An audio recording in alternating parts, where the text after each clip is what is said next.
On a summer afternoon in the year 378, the unthinkable happened. 2/3 of an entire Roman army was wiped out in a single day. When the sun set over the plains of Adrianople, tens of thousands of the empire's finest soldiers lay dead. And the emperor himself, gone. His body was never found. For over 1,000 years, Rome had been the master of the world. On this day, that illusion shattered forever. This was not a defeat caused by a greater enemy or a clever trap.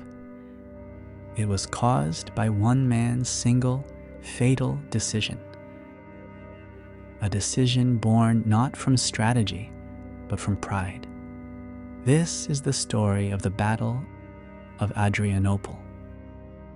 To understand how it happened, we have to travel back a few years to the edge of the Roman world, the Danube River, a vast, slow-moving border that separated Roman civilization from the lands beyond. For centuries, this river had marked the limit of the empire. On one side, Roman roads, cities, and law.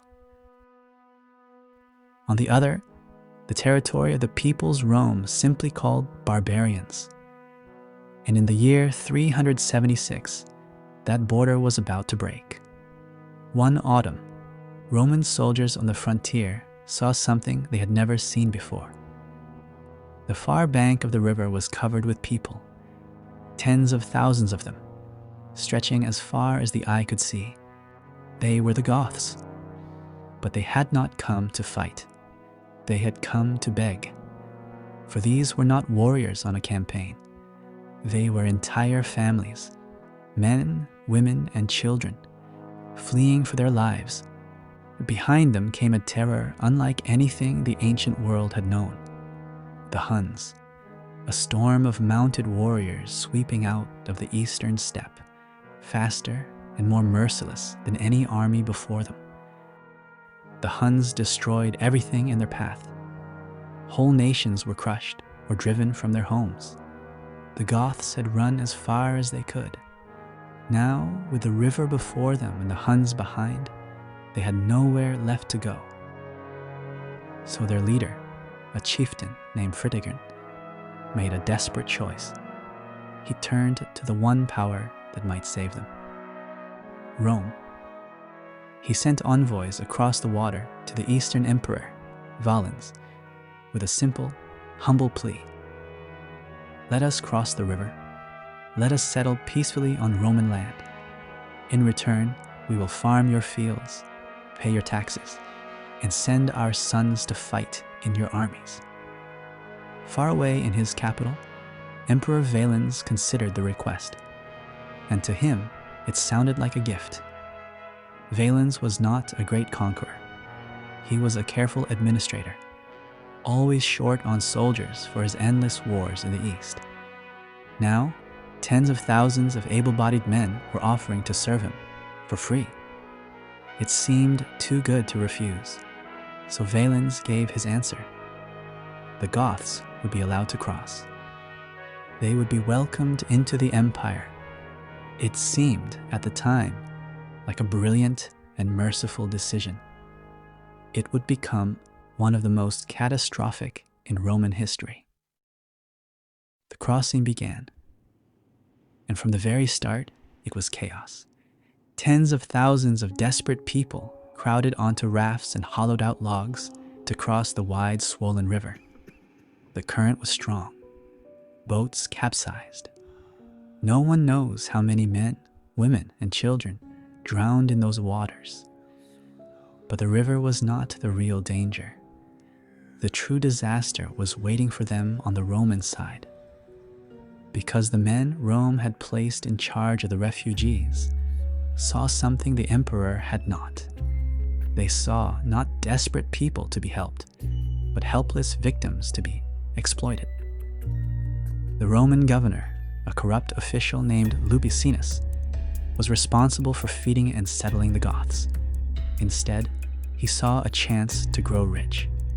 The promised food and shelter never came. The Goths began to starve, and the Romans turned their suffering into profit.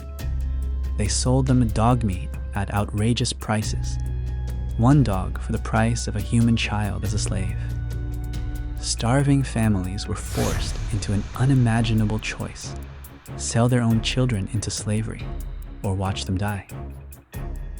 Fritigern watched it all. He saw his people humiliated, cheated, and broken on the very land they had been promised safety. Slowly, the desperation in the Gothic camp turned into something else: anger.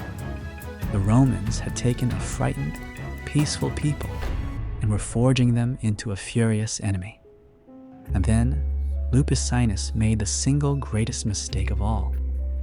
Hoping to control the Goths, he invited Fritigern and his chieftains to a grand banquet. But it was a trap. As they dined, Roman soldiers moved to assassinate the Gothic leaders. In the chaos and clash of steel, Fritigern fought his way out and escaped into the night. He had come to Rome begging for peace. He left knowing there could never be peace again. When Fritigern returned to his people, the time for pleading was over. The Goths rose in open rebellion. They swept across the Roman countryside, burning villages, raiding towns, and taking everything that had been denied to them. For 2 long years, the Balkan provinces of the empire bled, and Rome seemed powerless to stop it. Finally, the emperor himself decided to act. Valens gathered a massive army and marched west to end the rebellion. He was confident. He was the emperor of Rome, leading the legions in person.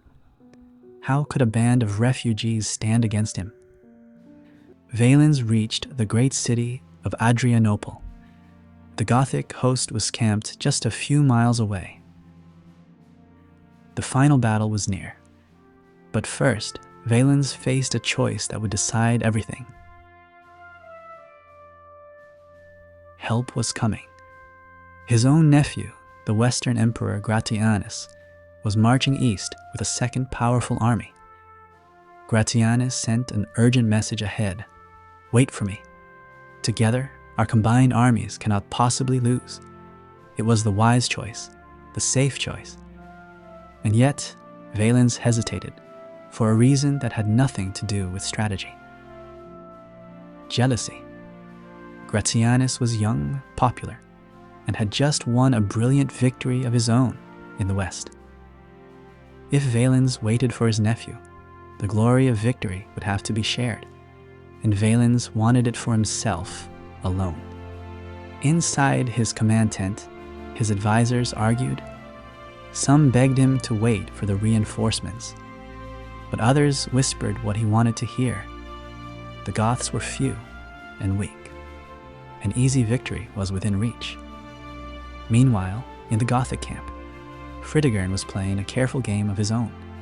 He sent messengers to Valens, offering peace and negotiation, but it was a lie meant to buy time. For Fritigern's greatest weapon, his cavalry, was away from the camp, and he needed them to return.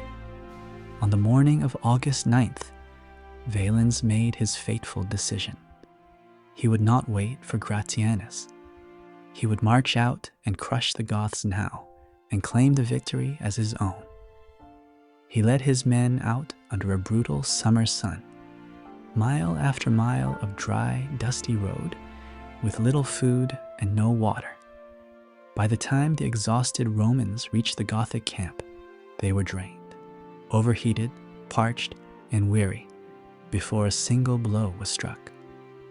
The Goths had set fire to the fields, and choking smoke and heat washed over the Roman ranks as they formed their lines. And then, at the worst possible moment, the earth began to tremble.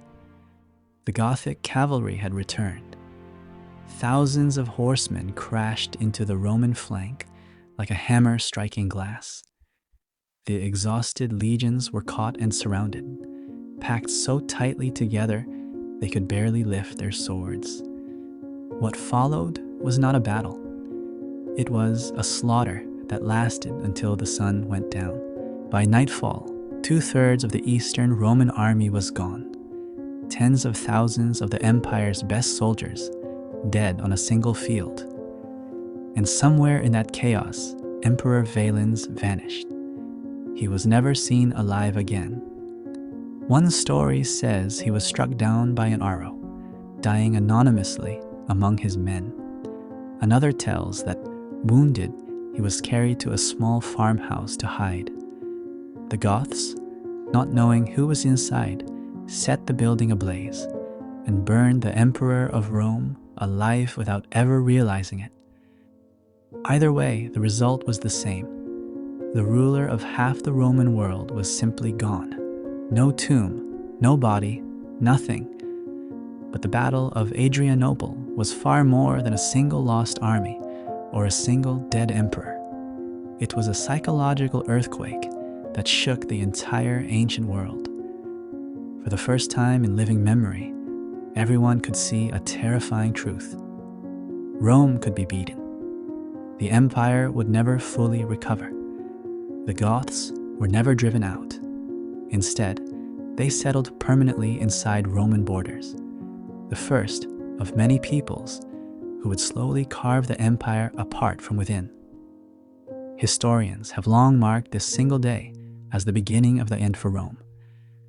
The first deep crack in a mighty wall, one that would take another century to finally collapse, but would never be repaired.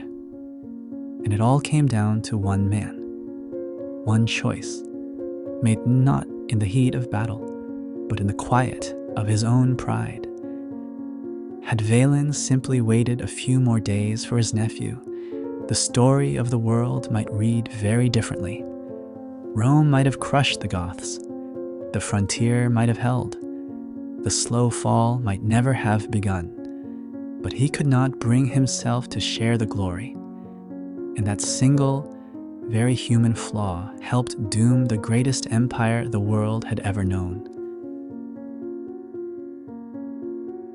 If you enjoyed this story, subscribe to Retold, where history's greatest turning points are brought back to life. Next time, how a single assassination set the entire world on fire.